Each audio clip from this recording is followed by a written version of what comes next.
Now I'm ready. Oh, now you're ready. That's good news, Steve.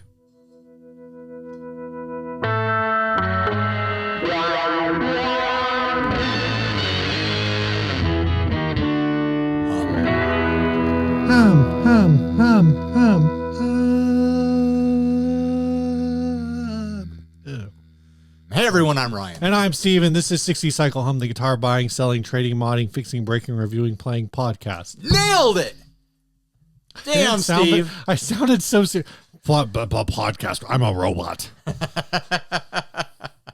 No emotions. This is the podcast YouTube show thing that we do where you, the viewer, send us ads from your local Craigslist, OfferUp, eBay, Reverb's fine too, all those things. And if we pick your ad as the favorite of the episode, we're going to send you a $25 digital gift certificate printed on heavy virtual cardstock for the retailer fast food establishment of your choice. So this first ad was sent to us by David Santander. Yep. This is an Epiphone Sorrento VT SF guitar made in Korea in 1997. The guitar has been signed by, who else would you want an Epiphone Sorrento signed by? The Backstreet Boys in 1997. Authenticated by the Association of Music Memorabilia Professionals. Guitar has never been played. Hang tags. The guitar was originally silver, but is turned a beautiful green. Looks absolutely great. Little bit of corrosion on the bottom of the tailpiece. Otherwise, it looks like the day it was made. Comes with a TKL case made in Canada. Thanks for looking and best of luck. We're tired here tonight. Nice yawn, Steve. That does look good. I really like the green sparkle on this. They want $1,000 for this. That I don't hate that price. That price seems okay. It kind of does. I was looking at other listings for Sorrentos, and there's all sorts of reissues across the 90s, and some of them go for big money, and some of them go for like kind of this neighborhood. I almost kind of really like that it's signed by the Backstreet Boys. It's so random. It's so like unconnected. Mm-hmm. But like, why not? Well, here's one. Why not? Here's one that's not signed for $750. I'm looking at ones in like the same color. Right. $750. And this one's in the same color, but it's not because it's not green. It hasn't faded at all. So I'm wondering where this was kept that it faded. Oh, it was hung in a place of honor in someone's house, right next to a window so everyone could see. It was hung in a place of honor at a Hard Rock Cafe. Maybe. One of the details in this that I really like is the painted headstock. Did you see it? You mean the sides? Yeah, just like the edges being painted. I'm not a huge lover of that style of Epiphone headstock. Well, you're wrong because it angles. It's like scalloped a little bit in on the sides. It's fine, but there's something about it. I prefer a flat headstock. But no, the headstock design itself, I don't like the shape of it, but I like the little added paint on it. You like that? I think it's like a really interesting take on a painted headstock. It's a very like 90s Epiphone sort of thing to do. I guess it doesn't bug me enough to not be kind of in love with this guitar, but it is that very long, slim Epiphone, but with the fun book scroll at the top. It doesn't have the ears cut off like other Epiphones. Oh my gosh, look at the Carllile typeface on the warranty card. Amazing. Which one is that? Right over here. Oh, on the warranty. Yeah. Yeah. But if I knew that I wanted to buy one of these, that's the one you would want to buy. I might pay just to have the Backstreet Boys signatures on it. It's so stupid. I'm not a fan. I don't care, but it's such a random, dumb detail. People are like, oh man, someone signed your guitar. It's like, yeah, the Backstreet Boys signed it. I don't even like them. I wonder what that's actually worth. Like we see so many. You think it's worth more? We see so many ads for guitars that were signed at county fairs or whatever by some band, and they just got them to sign a bunch of really cheap like $100 Harmony, Strat Yeah, copies yeah. or whatever. And it's always a bummer because it's not a cool guitar. This is a cool guitar. And it's signed by a notable musical group that has nothing to do with guitar in so many ways, but it's still like, it's a cool guitar that's signed by people that everybody knows, everyone's familiar with, whether it has to do with guitar or not. It's just kind of fun. And the price is really not that crazy. You said the other one was like 800 or 700? 750. 750. So this is, you're paying an extra $250 basically for. This guy's the down Backstreet from Boys. 1,500. You might be able to make him an offer. Listed 6 months ago. He's only had 2 offers on it over 6 months. Oh man. Something I will say though, as far as Sorrentos go, the vintage ones, like the 60s ones, had mini buckers. Right. But they didn't have the Bixby. I want a Sorrento with mini buckers and a Bixby. I didn't notice that. I think the P90s are fine. I mean, like, I get what you're saying. I prefer mini buckers to P90s. And they're honestly kind of cool as those chromed P90s that Epiphone was using in the 90s for the Wildcats and Alley Cats and stuff like that. Oh, yeah. The old ones also all have movable bridges. Yeah, yeah. This is a trapeze. And this is a 90s, big jazz box sort of thing. Someone had a rockabilly band or a swing band with this thing. It's got that vibe. But this is also what we've been talking about, like, Gibson, use Epiphone to make Epiphone guitars. This is an Epiphone guitar. It's so cool. And make a Backstreet Boys signature model. Oh my gosh. Were you I know that you were a pop music listener. I don't really back then. Not back then. But do you have an opinion now, Backstreet Boys versus NSYNC? Oh, NSYNC. Really? You're from an entertainment level, from like a song quality. I mean, it's hard. They both have their bangers, but I knew you would have an opinion. I feel like NSYNC has more bangers. I feel like Backstreet maybe had like better ballads, but 90s ballads are so terrible that having a better ballad kind of also means you have worse ballads. I mean, better butter makes a better ballad. Yeah. Whatever that means.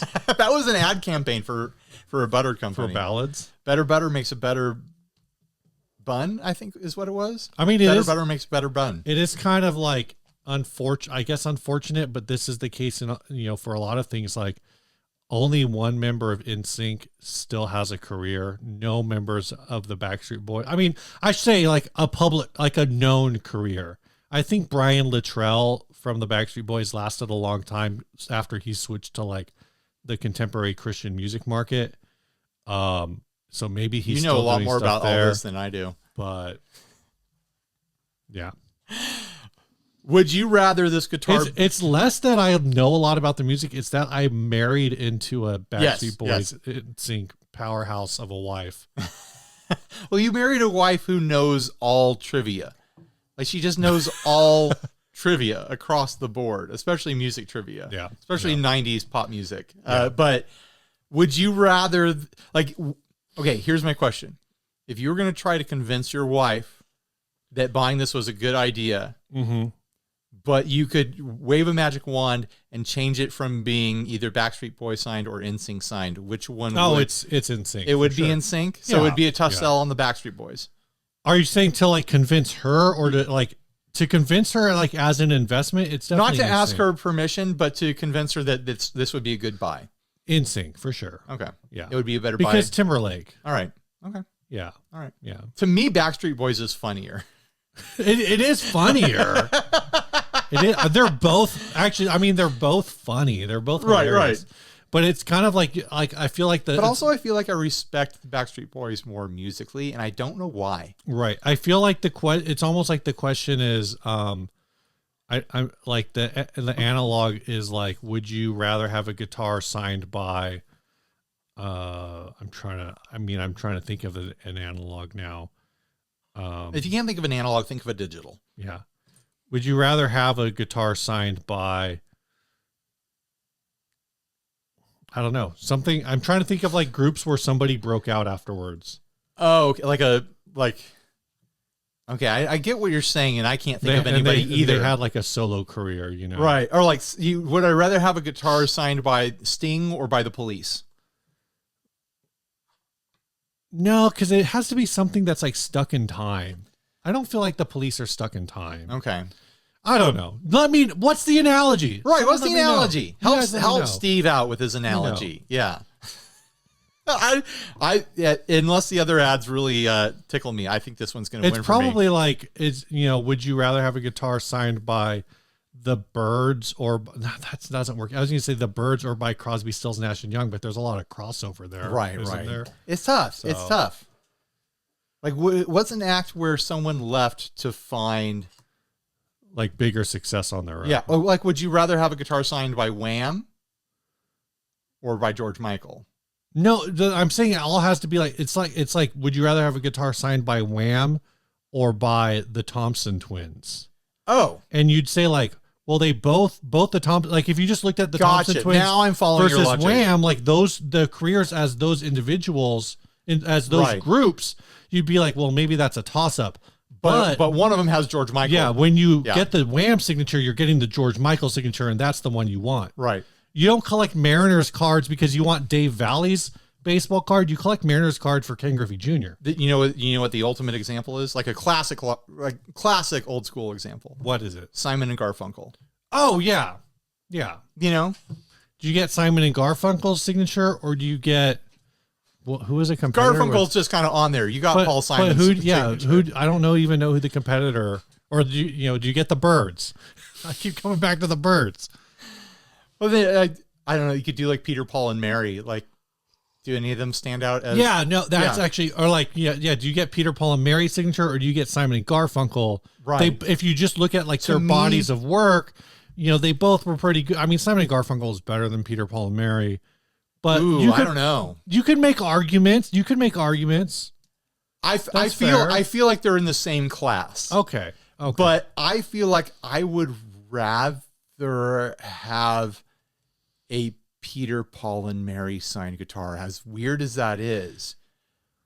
Like, what? Like that's tugging on my nostalgia strings a little harder than anything Paul Simon. I mean, I like Simon and Garfunkel. I like them. Right. But there's something about Peter, Paul, and Mary that strikes a different chord. But to make it work, like with this guitar, where we don't really understand the connection between the Backstreet Boys and an Epiphone Sorrento, that Peter, Paul, and Mary guitar is an Ibanez Xiphos.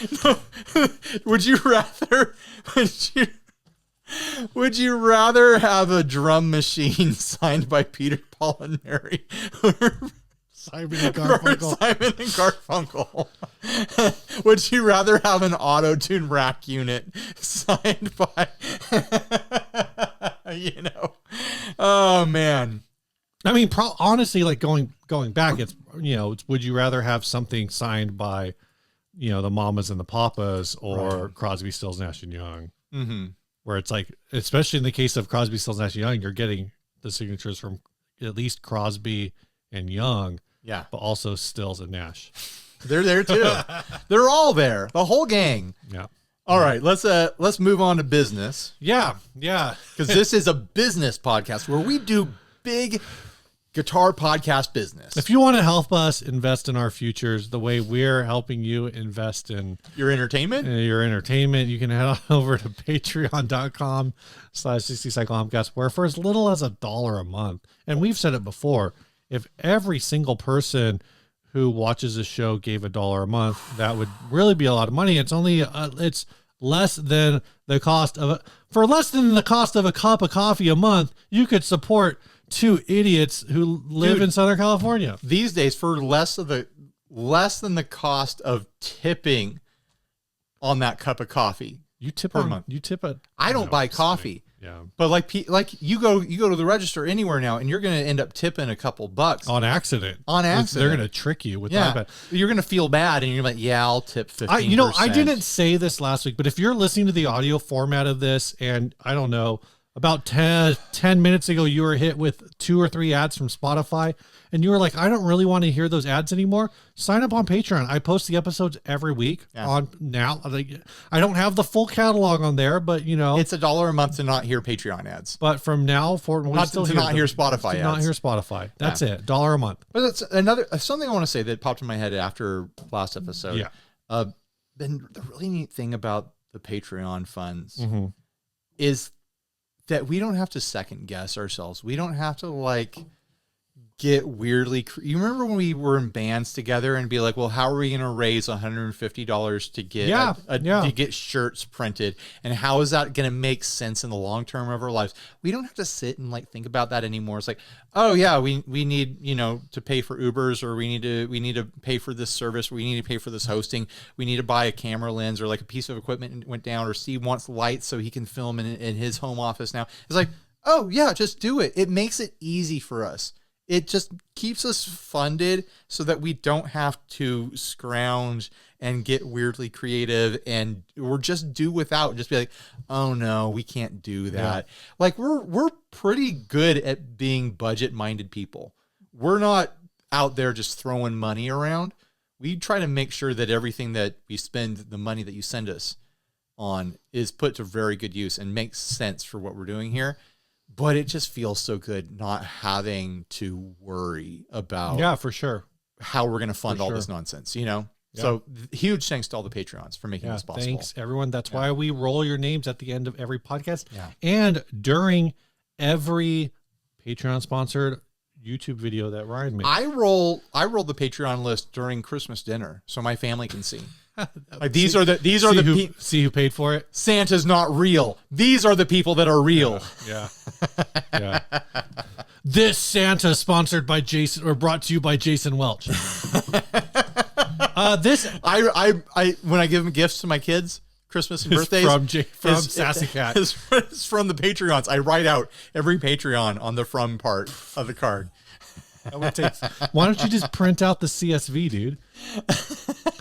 I'm gonna email a PDF to my kids. Yeah. This is the tag for your present. This episode's also brought to you all by that amplifier right there, the Wong's OD30. If you want to check out a whole bunch of different Wongs, not just that amplifier, I have the Mini 5 amplifiers that they make. You have the VT1 as well as that one. They make a whole bunch of cool things. This purple Grand back here, this big boy, that's also on that website. Yeah. Somewhere, so you can check that out too. We're big fans of the brand. We think they make good stuff. I've never seen anyone or heard anyone say anything bad about the make or the build of Wongs or Wangs at all. It's a fun word to say. I like to say Wangs. Steve prefers Wongs. They're both right. You can say whatever you want when you read a word. Pronounce the letters however you want. And like they like to say over there, it takes balls to play a Wangs. Yeah. Huge thanks to Wangs for sponsoring the show. We've been friends with the US rep over there forever, so he's a buddy of ours. Click the link because he's our buddy. Go check out what they have. Go see if there's anything that tickles your fancy or that you'd want to put on your wish list or whatever, you know. Ryan, this next ad was sent by Dave Santander. Another Santander. This is a Fender prototype, the Thumbs Carllile Stratocaster from 1955. This is on Reverb. I was trying to remember if we've covered this before. Being sold by London Vintage Guitars of Denmark Street for $155,746.12. It's predicted to sell soon because there's only one available and one person already has it in their cart.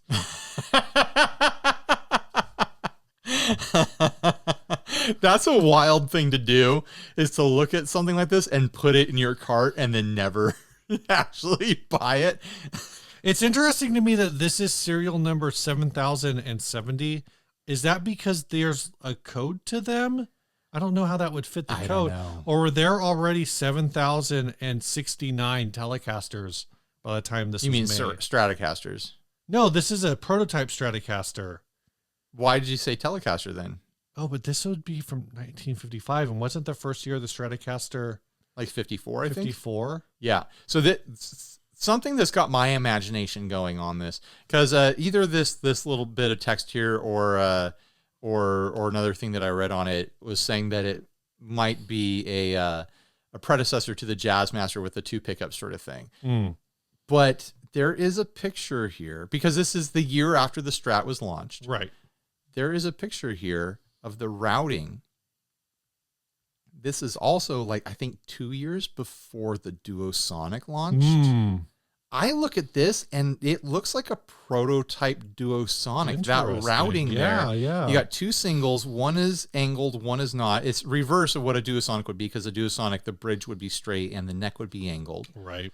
But that spacing, like, it fits different in the body because the Strat body is bigger than a Duosonic. But to me, that looks so strangely familiar. Like, they were trying something here. Also, I know that the neck is like a super weird dimension, a super wide nut width on this thing. And you can see it just from looking at the picture. Like, look at how wide the nut is on that headstock. It almost looks like that headstock wants to be a 7-string with how wide that nut starts off, It's pretty large. I have no idea if this thing is worth what they're asking for. It's definitely a weird piece of Fender history. Oh, wow. 2 inches at the nut. Yeah. Dude, it's a super wide nut. Like, that's like a classical guitar neck they put on this. This guitar doesn't exist officially, says collector/author John Sprung of Parts is Parts. It's a factory Strat with 2 pickups and a really wide neck, almost 2 inches. I also love the aluminum pick guard Yeah. on the raw ash sort of look. And that grain is really hot. Metal pick guard, lightly anodized on the back, and aluminum spring cover on the back. Neck date of December 1955. Pot dates of early 56. Look at the like, I'm really admiring. I don't usually like this sort of like raw wood look on a Strat, but this grain, the way that there's the circle part up in the crook of the upper horn there, Yeah. and then it all just kind of spreads out diagonally across the body, like, that is a great grain pattern. Yeah. That is a nice swirl. I like that a lot. I'm not $155,000 like it. Not enough to put up with a 2-inch wide nut. But what a wild thing to look at. What an interesting piece of history. I wonder, like, to me, it looks like something that Leo Fender was working on to get ideas, and then other ideas came out of this, and then maybe, like, other ideas died. Like, whatever the 2-inch nut thing, that was an idea him or someone else had, and they tried it out, and then it was like, nope, we're never doing that again, sort of situation. The aluminum pick guard is great. It only has 5 strings on it, so I wouldn't buy this. It's missing a string. I'm a lover of this too, because for a long time I kept my Mexican Strat set up with two pickups. But I had him, like, it was the opposite placement of this. Like, I had the neck in the normal place, but then I had the bridge moved forward an inch, where this is like that setup but slid towards the bridge. I don't know. I like looking at it. I don't have anything to say about the price because I have no idea. Collectors, let us know. Like, would you pay? I mean, what is that? Like a down payment on a house in Southern California now? Why is it? I wish I knew why it's called Thumbs Carllile. Like, is that American guitarist and songwriter. He was a country guitarist. So a country guitarist owned this? Yeah, he performed with Little Jimmy Dickens at the Grand Ole Opry and was a member of Roger Miller's band from 1964 to 1972. Well, whoever was playing it, it looks like they played it a lot because there's a lot of wear on this thing. What a cool guitar. It's the least boring Strat I've looked at in a long time. Yeah. What's new, Steve? You got anything new to talk about? Yeah, apparently some things. Oh. What's up? Phil X apparently played a similar model. Oh, was that a reissue of this guitar at some point? Did they reissue this guitar? I don't know. If there's more than one in existence, then I'm not going to pay $155,000 anymore. They reissued these in 1990, or it was like a custom shop model in 1998. Oh. Wow, that's wild. That is wild. All right. Anyway, sorry, that's interesting. And now it's definitely not worth $155,000. Well, I'm going to tell you something that's new, Steve. Tell me what's new. I know you got some what's new. Because You know, because you're in the same room as me, and we already talked about it. Also, I watched your video for the Rush Pet Box. For the Rush Pet Box, it's got this carved top on it, and Lucy sent us a bunch of treats, and some of the treats were more carved toppers. She sent us a Ryan Burke topper. She sent a Steve Rao topper. She sent a 60 cycle hum, and she sent treats, Steve. This is your Terry's chocolate orange. I already ate mine. But then look what else we have here. We've got Mars bars. Nice. We've got Cadbury fudge. I want to crack this open tonight and try this. Cadbury twirls. Twirls are so good. Twix.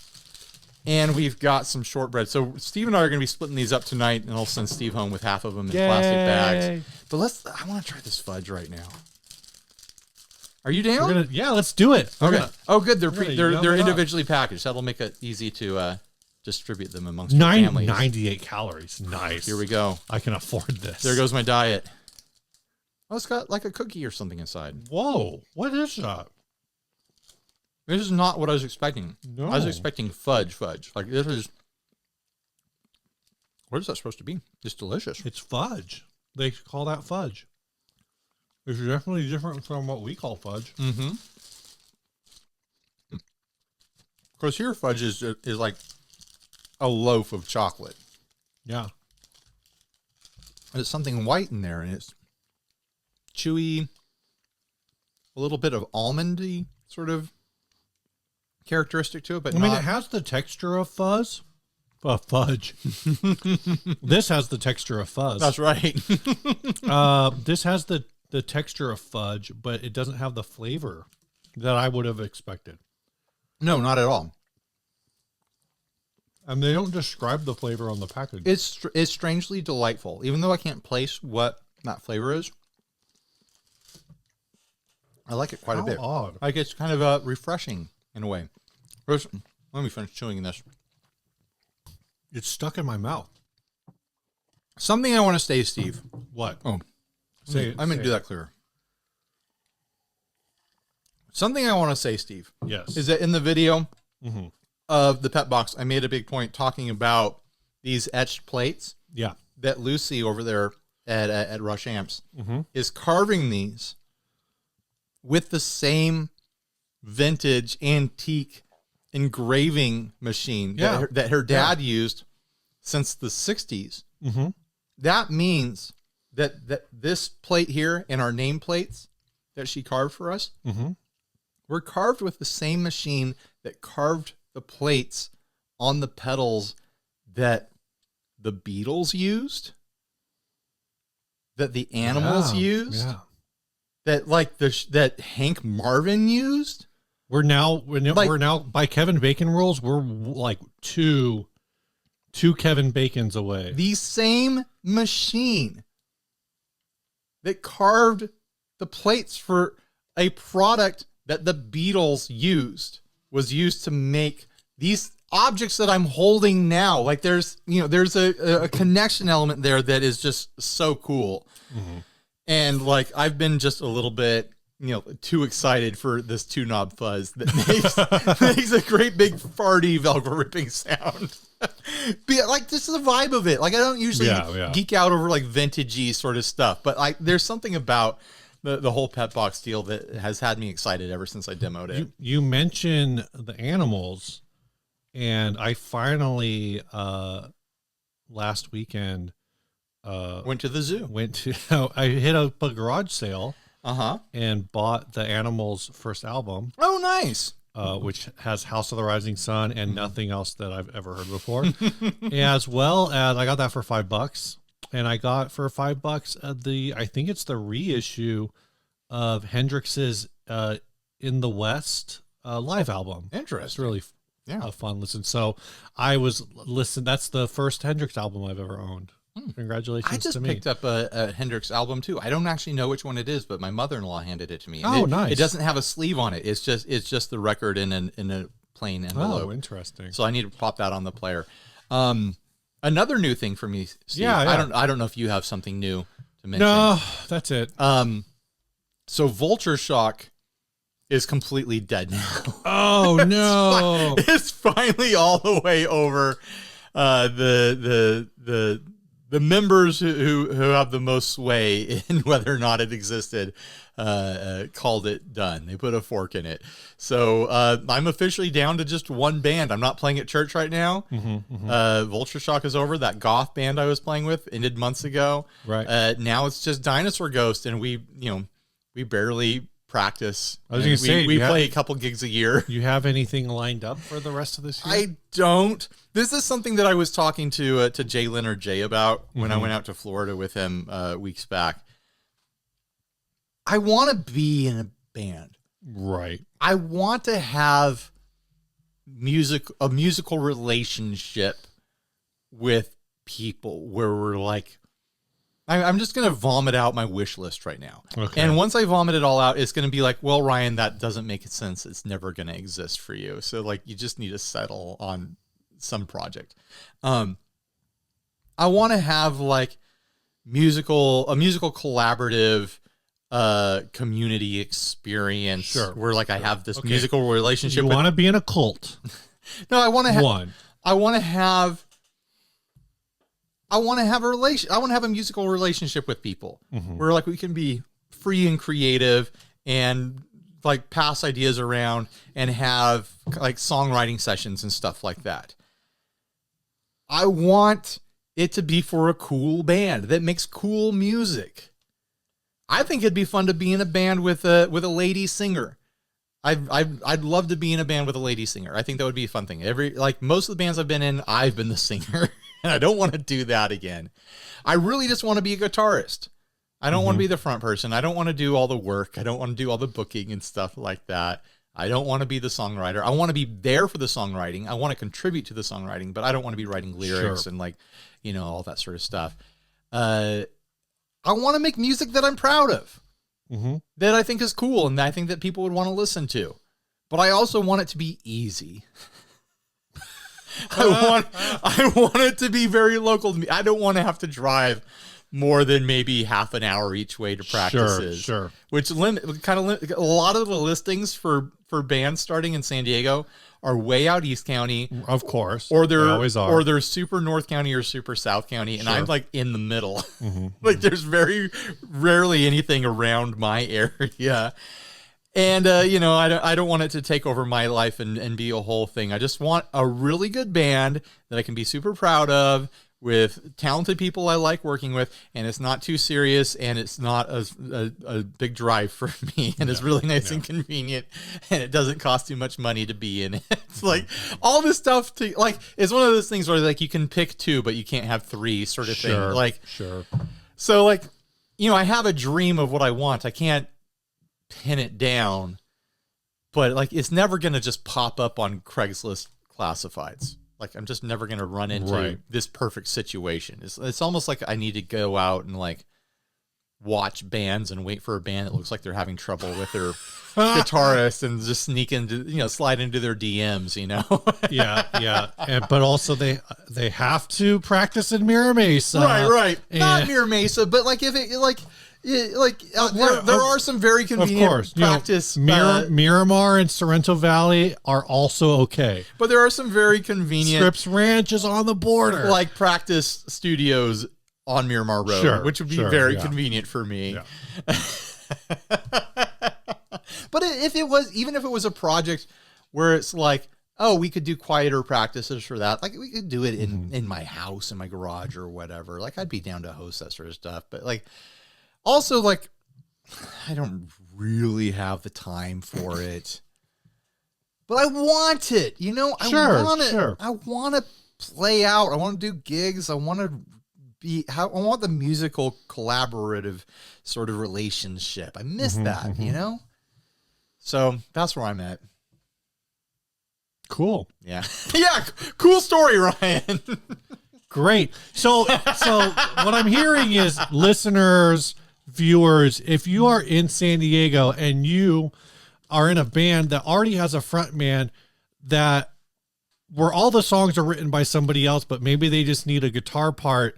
And also you are within a 30-minute drive, which of course, again, this is San Diego. So 30 minutes is like 5 miles.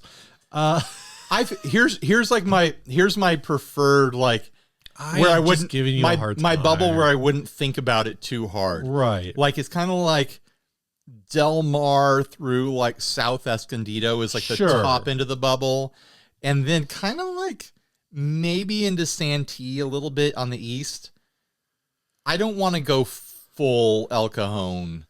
Like, even though it's just another 10 minutes, it feels like there's a line there that it would be crossing. No, I get that. And then I kind of don't want to go probably south of the 8. South of the 8, like but Claremont's in, Sarah Mesa is I don't know. I was driving down to South Park for the goth band, and it was all right. I could do that for a weekly practice. It's not that big of a deal. But I mean, if you're willing to drive to South Park for a goth band,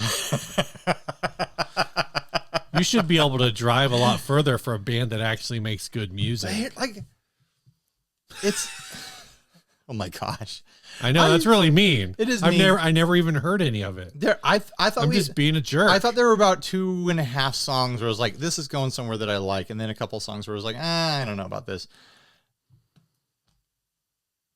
Like getting on the Craigslist classifieds, and maybe there's a better place I should be looking. Facebook Marketplace. It's for band stuff. I don't know. Neither do I. There's probably like a San Diego musicians, like everyone looking for bands group. Yeah. But most of the people posting there are like, I am a professional drummer who did session work in LA, and I'm looking for a gigging cover band that can provide me with playing gigs 3 times a month. Right. Or it's like, oh, we're starting a pop punk cover band, and it's like, I don't want to do that.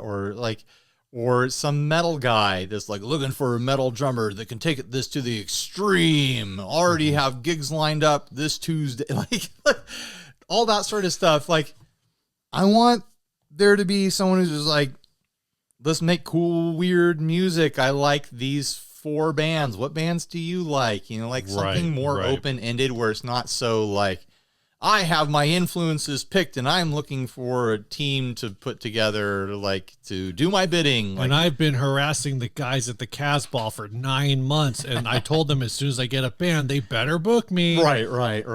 Like, I want to make the band before I start worrying about like paying gigs or whatever like that. Like, I don't know. Can you guys relate to any of this? I hope so.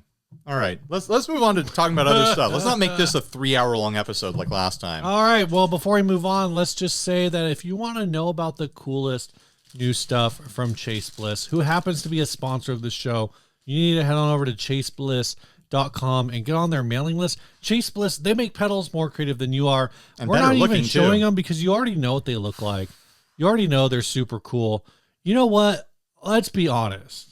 No, I can't say that because I was about to slag another company. I'm not going to. I'm just going to say that I think Chase Bliss pedals are very worth what you pay for them because they do so many unique things they cover their own territory. They're more than a couple knobs. They also have dip switches, which gives you and toggles, billions of options, like in unlimited soundscaping with every single Chase Bliss pedal. And once you learn the system, once you learn the dip switch system, you can jump into any Chase Bliss pedal and you have it figured out already. And you still will have years of creative exploration to do because they are just these open-ended, do whatever you want, find your own sound, get as weird or as normal as you want pedals. And they're just incredible pieces of engineering, honestly. Like, talk to any pedal builder. I haven't met a single pedal builder who will say anything bad about Chase Bliss pedals. Like, maybe you guys will prove me wrong in the comment section, but I hope not. Every pedal builder that I've known who talks about Chase Bliss just has this little bit of like 1,000-yard stare thing going on when they talk about them. Like, yeah, like what they do is wild. So I don't know. Take that. Is this the worst sponsorship ever done? It's because you keep talking. Just I know. Okay, let's move on. All right, this topic was sent by Lee Buck. We're going to kind of roll off of this. I'm not going to read the whole thing because it gets real dark at the end. But he says very personal. He says dive into the psychological problems of middle-aged divorced men and why we feel the need to collect all the guitars and build a studio that will never open. Not to mention the pedal collection. Good God, so many pedals. Yeah. I'll leave the rest off the table. Well, I'm going to put the screen grab up anyway, so who cares? Well, but the tangent that I wanted to go off on. First of all, I want to say this is not just. You do not have to be divorced. Yeah, this is not a middle-aged divorced man thing. If it is, I've been a middle-aged divorced man since my early 20s. Right. This is a musicians who have ambitions problem. Yeah. And 100%. dream. This is a musicians who have dreams problem. And I definitely fall into, I mean, coming off the conversation about, feeling like I want to have a band and the frustrations of that. Your dream band. Every time I've been in between bands and wished I'd had a band, I end up throwing money into recording equipment, which is the last thing I should do. Because I'm really not someone who's great at sitting down and recording full songs by myself, or even like sketching out songs. Well, you got a drum kit now. I know. And a bass. I've got everything I need to record band stuff here. Do you have a saxophone? I do actually. Nice. It was my brother-in-law's. It's here in the garage somewhere. But there is this compulsion that we have that's not healthy, and we should try to avoid it, to buy things for projects that we imagine we might start. And I do this all the time, not even with guitar stuff, just like with art supply stuff or like yard work stuff or house projects. It's like, oh man, maybe someday I'd like to have like a pergola. And so you go to Home Depot and you drop $400 on the hardware to put together a pergola, but then you never buy the lumber. Yeah. And you're like, oh, I'll do that next weekend. I'll do that next weekend. 4 years later, like, I think I have a pergola kit somewhere. I wanted a pergola at some time, and I spent $400 on connectors for it. Is this a real story? No, but it's like a metaphor. It's an analogy, Steve. But there's so many pieces of gear that I want or have wanted or I've gotten, bought or earned through various means where I've been like, oh yeah, that would be great for like this band idea that I have that I'm never going to put together because I don't have the people to do it. Sure. Oh, this would be great for like, if I recorded this type of song, that would be really cool, like spaghetti Western guitar. For a song I'm never going to write. So why do we keep buying this stuff for ideas that we have, these whims that we have? Sometimes... Oh, sorry. Go ahead. No, go ahead. Sometimes they're like ideas too that are just like projects because it's a good deal. Yeah. Except it's not a good deal. Well, I bring this up about once every 6 months. I feel like in my garage, where because of the amount of boxes that still have not been unpacked from my moving, I do not feel safe in my garage. In my garage, there is a 1980s Ibanez Roadstar. Right. Not only do I have that. You started that project like 8 years ago. Maybe. Possibly, yes. I did strip it. It is in a place where it could be. I own an orbital sander now. So I could finish sanding it and get it real smooth and then do like some ghetto paint job on it. You think flat earthers buy orbital sanders? And very graciously, Mike over at Sonic Pickups sent me a set of Strat pickups that would go perfectly in this guitar project that I've literally, like, I ran into him at NAMM and I was like, dude, he probably doesn't even remember sending them. Sure. I'm so sorry. Well, I got pickups from Gun Street Wiring Shop that he sent to me like a year and a half ago. And like he sent me a harness and stuff like that. I've never gotten around. And they're just like, but that's a really cool project that I've wanted to do. And now that I have the space, it's like, I own the space, but I still don't have the space because I don't have anywhere to work. But you also I also don't have time. Time space. Like time space is a huge problem. I come up with like 20 ideas every day of things that I'd like to do. And there's all sorts of like parts and stuff that I've bought to do guitar mod videos. And it just never happens because I'm accounting for my money resources. I'm accounting for my space resources. I have the tool resources. I do not have the time resources. Yeah. Sometimes there are things that like I have a spare Fender Bullet pick, like Squire or like Fender Bullet, not the metal pick guard, but the other bullet pick guard. I don't even remember why I have it. I think I bought it to harvest pickups for the other bullet I have. But I just have like pick guards. I have just because I have a pick guard for my Jag Stang. I have an anodized pick guard for a Jazz Master in that flat box right there is a silver anodized pick guard. Do you ever do the thing where like I used to do this all the time? Craigslist guy's got a bunch of parts and I go like, okay, this guy's got a bunch of parts. The highlight is Mexican Strat pickups. Okay, I can sell those for like $20 or whatever, and I can get all of these other random parts for like $40 total. So really I'm only paying $20 for a pick guard, a 3-way switch, 4 tuners, 2/3 of a tremolo. Yeah, I could use this. Yeah, for a project that you're never going to finish. Someday I might have a project where all of this stuff is going to be really worth it. Now I've just got bins full of, perfect example of this. When Radio Shack went out of business, oh my gosh, I went into Radio Shack. I did the same thing and was just like buying packs of resistors. So I did the same, and LEDs. I've got so many LEDs. I did the same thing. I have this idea. What if I start building pedals? And that happened, 7 years ago? Dude, longer, 12 years ago. I was working at UCSD, I'm pretty sure, when it happened. I don't think we had the show when it happened. 15, 16 years ago. I still have the box somewhere here. And I think because I bought some headphone jacks with that same lot. Yeah. And I think I used the headphone jacks for something. It's so stupid. The things that we buy because we're like, oh, that'll be a project someday. And then we just keep it forever.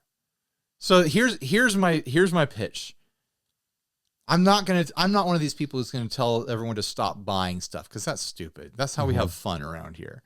This is the hobby. We like buying stuff. But maybe we should challenge ourselves to not buy things until we are within the event horizon of the project. Like I've written the song. You know what the song needs? A step filter. I'm going to buy a step filter. Instead of going, oh man, a step filter, I'd love to write a song that has a step filter in it. So you buy a step filter and then you never write the song. Write the song. Start working on the project first. Start forming the band and then go, you know what this band needs? This band needs a guitar with active EMGs. Then buy the guitar with active EMGs because you're starting the band. You're forming the band. Don't buy the active EMG guitar because you're thinking, I'd like to start a band where I could use that. You already have stuff, right? Most of us already have stuff. Start with the stuff. And then when the project is actually here, when we're actually doing something, maybe I'm just saying, maybe we should wait to buy things until we'll actually use it. Yeah. So it looks like most of the Radio Shack closures happened between 2014 and 2016. No, that was right when we started the podcast. Yeah. So in 2015 was when Radio Shack was instead of fully closing out, they became a Sprint store. Right. But I think the sell-off of a lot of the product happened before that, I feel like. Now, I remember because we maybe you weren't there, but other friends were there. We went to that gastro pub in Rancho Bernardo, and there was a Radio Shack right next to it. And I was like, oh, they've got the closing sign up. They're clearing stuff out. So I went in there, and I just filled up a handbasket with resistors and LEDs and little audio connectors and spare bits of wire and stuff and now input jacks. And even the worst part with that is for a long time I was like, well, maybe if I ever build a pedal, I'll buy a PCB and I'll figure out what parts I have. Yeah. I now have a PCB that I picked up at the Pedal Expo last year because one of the builders there, Spooky Circuits, which makes really cool stuff that you guys should check out. Spooky Circuits had this I don't remember what it is, but it's a noise maker PCB. Okay. And I was talking to him and I was like, oh yeah, tell me about the parts or whatever. I said like, oh, I've got a bunch of old Radio Shack parts. Like maybe that'll work. I'll have the right parts for this. And he's like, dude, it's a noise machine. Use any parts you want. Use all the He's parts. He's like, you know, it calls for 8K, but if you've got something in the range, it'll work. I've had that for like a year. I still haven't done anything with it. Like every 6 months or so, I put like a breadboard in my cart on Amazon. Like, oh, if only I had a breadboard, then I'd be able to sit down and start learning how to build pedals and like start conceptualizing the way this stuff works. And then I think about it for about a day and realize I don't have time. Yeah. Are you kidding me? I barely have time to eat and sleep and bathe myself. Like I work all day making videos and editing and stuff like that and doing all the business stuff of my job. And then I immediately make dinner for my family. And then we hang out and watch a movie or something like that. My kids go to bed and then I'm exhausted. That's my everyday. I don't have a lot of free time to like sit and like, oh, I think I'm going to figure out how to make my own overdrive circuit. Like, I don't have that luxury right now. It's the kind of thing that you feel like you have energy for when you're awake. Right. And then when you're asleep, I never think about it. Well, it's like, this is where a lot of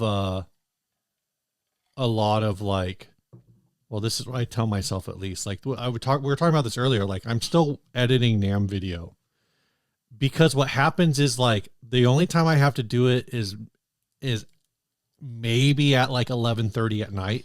Right.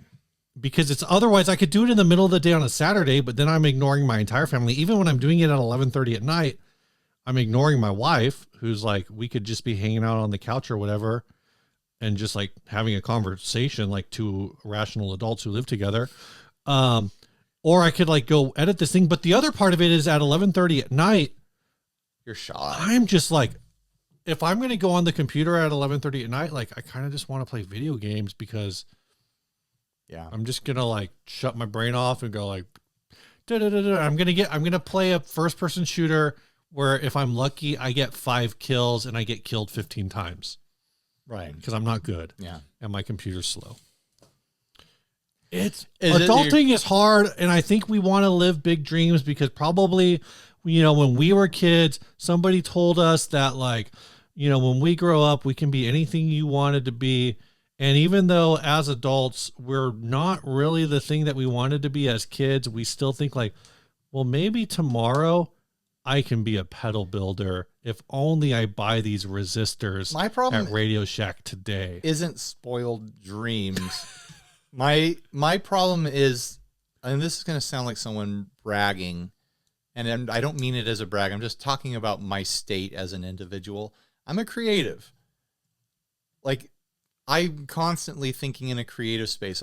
I'm constantly thinking about things I want to make, things I want to do. I mean, I don't know. Some of the text messages I get from you, I'm not saying what I create is good. I'm saying that I have a constant, habitual need to be in a creative space mentally. And most of it is not good, but it's like, oh man, I want to make a painting. So I go out and buy canvases and paints and stuff like that. Yeah. Now I have all this painting supplies, and I never get around to it. Like I bought a laser printer because there was this project that I wanted to do. I haven't opened it. I've had it for 4 months. I have all these like projects I want to do. I have businesses I want to start that I'll never be able to start. I had like bands I want to start I'll never be able to start. Like I just constantly have these creative ideas of things where like if I could split myself in two by the end of the year, like every other person on the planet would be Orion, because it would just be like, oh, here's another thing I want to do. I don't have time, so I got to split in two. I don't have time for that. I got to split in two. I got to split in two. Like we would just constantly be dividing ourselves to chase all these whims. And the only thing that keeps me from chasing these whims is the limited resource of time, you know? And I need to do the things that make me money so that I can enjoy the time that I have. Sure. You know? So I can live under a roof and eat food and things like that. It sucks being a real person. Why can't we just be cartoon characters or something and just exist in a space where anything can happen? Like that's where I'd like to live. Like, having these limitations on reality is a big bummer. Because like I would do so many like just crazy things. Like I would travel the world surfing if I could. Sure. But I can't do that and have a band and have a guitar YouTube channel and be a painter and a sculptor. I'd love to be a welder. Like I have these fantasies of being a welder, of being like an art welder. If you were a welder, Ryan, you could have fixed that lady's oh my gosh, spigot. Next door Facebook group drama. Like I have like woodworking daydreams and stuff. Like there's all these like anything that could be a project. I have daydreams about it. Like, oh man, I could do that. Like, and every now and then I pick one that I can't actually do. Like I just built like I have a pond hobby now. Like I've built the pond in my backyard to be a thing, and I just built a bog filter for it. Right. And I'm going to build an aquaponics rig on top of it. But that's a project where I can take little 2-hour stabs at it. Sure. On weekends. And eventually it's done. But so many of the other things, just like, I'll never be able to learn how to make a pedal, how to invent an overdrive circuit. I don't have the time. You should, this was someone else's topic and I hijacked it to be about my own frustrations. You should find a way to clear off a bench. I don't know, like, oh my gosh, maybe on top of here. I know. It's not space, it's time. No, it's space and time. It's space and time. You got to find a way to clear off a space where it's always set up. And like you said with the pond, it's just like you're just going to be out there for the other thing though is availability, right? And that goes back to like the thing I'm saying, like if I want to edit video, I got to sit down in front of the computer, put the headphones on and like lock in. Whereas if you're digging a trench in your backyard or you're just connecting pipes together, people can probably come talk to you. Sure. Like your family can interact with you. If I'm working on video, like I kind of don't want to interact with anybody. I need to like, if you're trying to breadboard something, you're trying to take notes on like, this is what 800K sounds like. This is what whatever sounds like. And your kids are running around going, ah!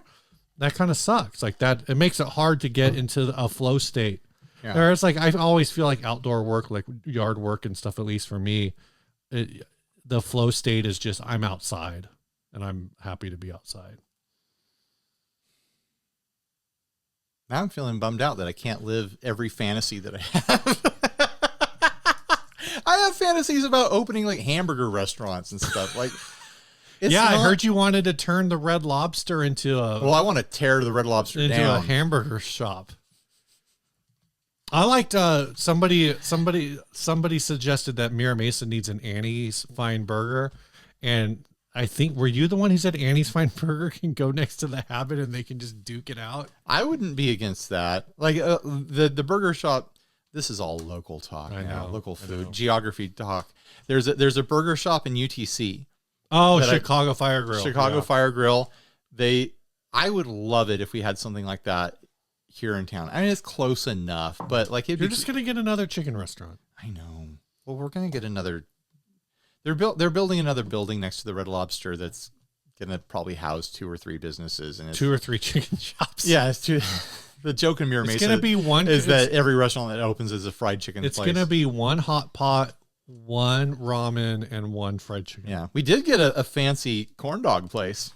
Oh yeah, I went and tried it. How was it? It was good. It was very different. It didn't scratch the corn dog itch that I always have. Because it's a very different style of corn dog. Yeah. I want that country fare. Hot dog on a feel stick. like when I have a corn dog itch, I just want like the shit frozen corn dog. Those can be really good if you cook them right. Yeah. I don't even want to cook it, dude. You just microwave it. Get it soft. You know what I bought? And what's funny is as soon as I bought it, I stopped eating them. But you know what I bought the other day? What? Because my Costco doesn't have it, but the Temecula Costco does. Bought a 20-pack of Hot Pockets. Yeah, boy. You know, I was telling Henry Hot Pockets. I was telling Henry about Hot Pockets, and it was during the time when it was like we were trying to beg him to get calories in him. Yeah. I was like, "Is this something that you would try? Like, just like they have pizza ones. Would you try a pizza Hot Pocket?" He's like, "Yeah, I don't know." He did not like them at all. he's so spoiled with all the good food over here.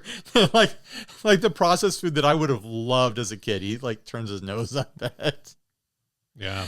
He's used to his dad like making homemade sausage and stuff.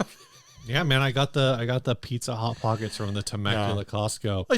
I have all But Temecula Costco doesn't have the 3 pound of turkey. So what am I supposed to, I got to go to 2 Costcos to get everything I want.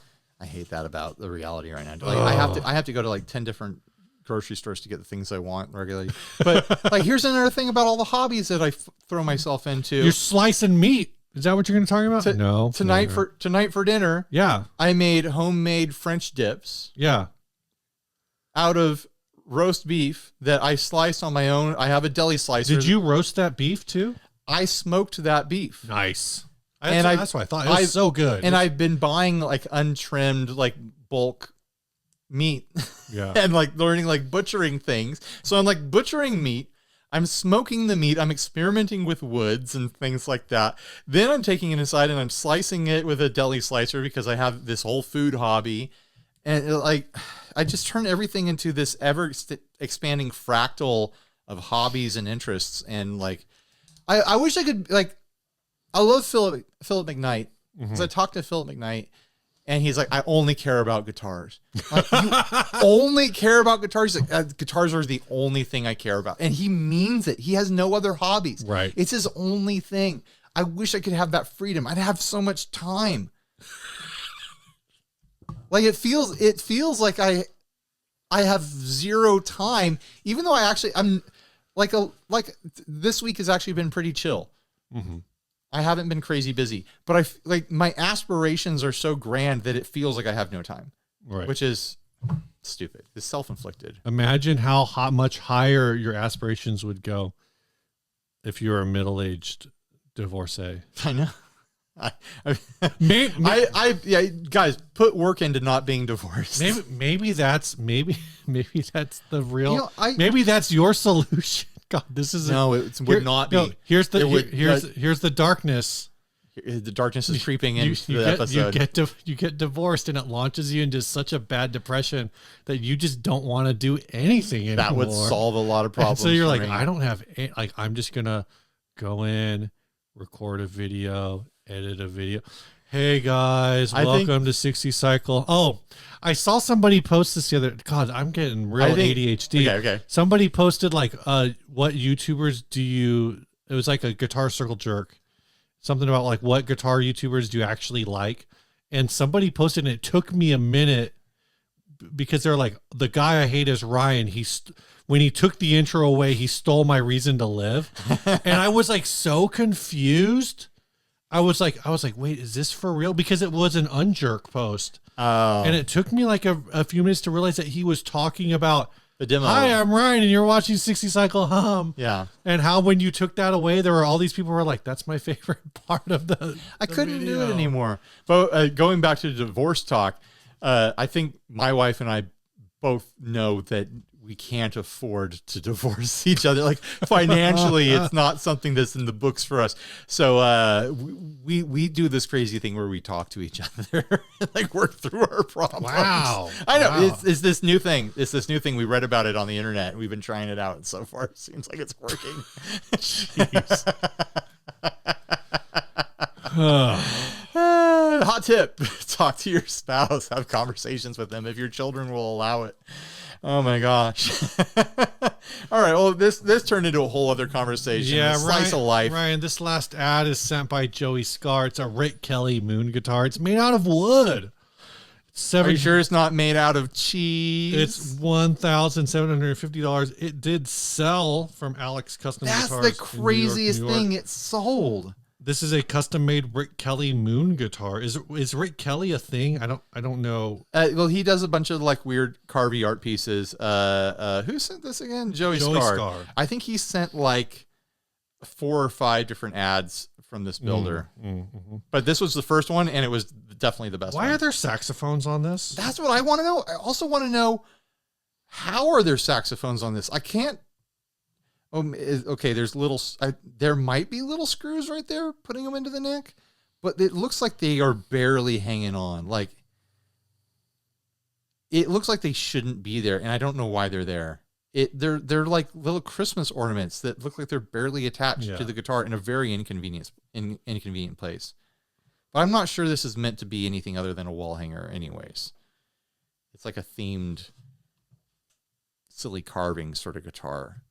But also, I kind of dig the craters. This is so very like randomly moon themed, and this is like what was I watching? It's also yin yang. Oh, it is. Oh, it kind of is. No, it definitely is. But it's not. It's just two white yin yangs. So it's just a yin yang or yang yang. I don't know which side is the yin and which side is the yang. Yeah. And this is so moon themed. It's a moon theme. That's such an inside joke that even Steve doesn't get it. Yeah, I don't get it. Yeah. What's with the Dorothy? I don't understand that reference. I don't know. Was it a capsule? Because they've got all these like NASA commemorative coins on here there's Apollo 9 and Apollo 10, Apollo 8. They've got all the Apollos, but these like commemorative coins, one of which is routed and mounted into the first fret. Also, this guitar has the hugest headstock ever. The emphasis is on the carving. The functionality of the guitar went out the window quite a while ago. Even like the tuners don't look like. Look, they had to route away pieces of the wood around where the tuners go because the tuners are too close to the edge of the wood. Geez. It's not a good guitar design, but I do kind of like looking at it. And it's sold. It was listed for $1,700 and it's sold. Is this supposed to be okay? So Dorothy was a mathematician at NASA. Is that what this is a reference to? Maybe I don't know. Whatever Dorothy you can find that's connected to space is the Dorothy. Dorothy was I believe potentially, I'm trying to read through, or one of like the main characters in the movie Hidden Figures. Yeah. All of these song references, of course, to... Well, it's got David Bowie and Frank Sinatra on the back of it. But around the edges of it, it's all these different, like Dark Side of the Moon, right? Moon Over Marin, The Killing Moon. But yeah, it's got David Bowie and Frank Sinatra as astronauts. Yeah. This is a commemorating 50 years of NASA, I guess, or 50 years very on the moon. Outsider art, folky, sort of carved guitar art piece sort of thing. Does the McDonald's moon play the saxophone? Is that why? He plays. Is that the why? No, he plays the piano. Oh, you're right. He would sit at that big baby grand piano and bang out tunes about McDonald's late night stuff. I remember that was a brilliant marketing campaign. Oh, that was a good time on TV. Oh, Rick Kelly is the Carmine Street Guitars guy. Oh, okay. That makes a lot of... You know who would know all about this then is Blake. Blake would probably know possibly a lot about these. I think there's a core concept here that I actually really like. I like the moon body with the craters. Mm-hmm. And then the rest of it could go away. I just want a simple moon guitar. That's all I'm asking for. It's just a simple moon guitar, right, with 3-dimensional craters. And then you know what? If I had that, then I could start a moon themed band. I could start a space themed band. Finally, another project for me. He made like a NASA themed more craters. He went through like a crater yeah. phase. Crazy for craters. He's crazy for craters. I can't actually find any other pictures of this moon guitar besides the ones that were on Reverb. So, I mean, if there's more to the story, that's all I'm saying is I can't find it. I can't believe the price. Someone bought it. $1,750. I mean, it's an art piece. I think that's just what you pay for a Rick Kelly guitar. That's an art piece, you know. The price of art is whatever someone will pay for it. I don't know. I like looking at it. I still say though that the Monster Cab. Was that this episode? That was last episode. What was the one that I picked? You were going to say the Backstreet Boys Sorrento. I'm going to go with this moon guitar, man. I think the Sorrento still has it for me. I guess we're going to spin. Spinny, spin, spin.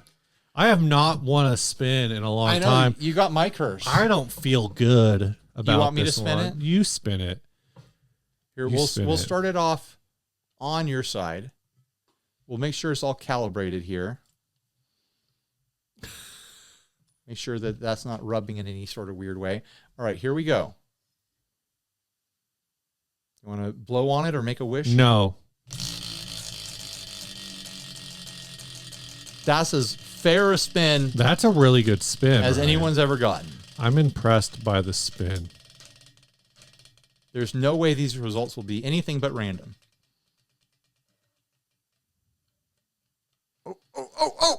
Oh, you got it! Got one! Woo! So you picked the moon guitar. The moon guitar. Joey Scar, congratulations. The Joey Scar moon guitar. Tell us about the song, Steve. This song was sent by a guy. Let me look it up. This song was sent by Jordan. He says, here's a song from my band Baby Graves from Portland, Oregon. The song is called Mailman. It's a song about being a mailman. One time we were playing in a bar and a bunch of mail carriers came in and we played this song. They didn't really seem to care all that much, which we found pretty surprising. Anyway, love the show. Thanks, Jordan.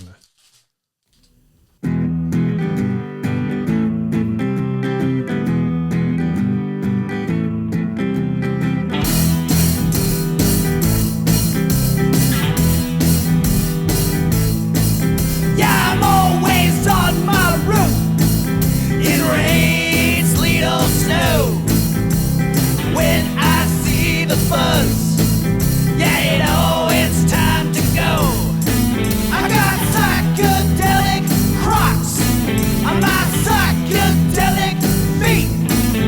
I'm always on time to get your dirty magazines. I'm the mailman, yeah. I'm the mailman, yeah. I'm the mailman, yeah. I'm the mailman, yeah. 50 cups of coffee, all I ever drink. 60 tabs of acid, 10,000 cigarettes. I'm the mailman.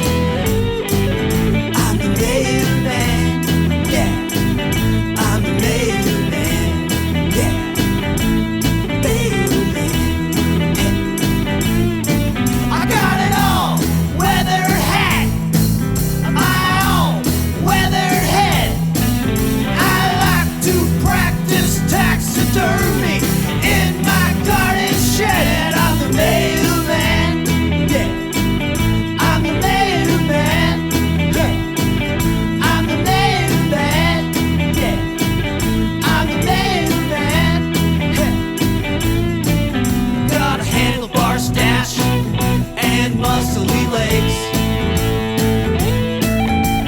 Sneak into your house and make myself some eggs. I'm the mailman. I'm the mailman, yeah. I'm the mailman, yeah. I'm the mailman, yeah. I'm the mailman, yeah. I'm the mailman. Here's your letter, asshole. This is opened. I did not expect that. I want to be in a band like that. Well, all you have to do is move to Portland. That was a really fun song that like really dove into like factual things about male people. Well, male men. Right, It's right. not, that song's not about male women. Correct. Right. It's about letter carrying men. Right. Yes. All right. Bye, everybody. Stay grounded.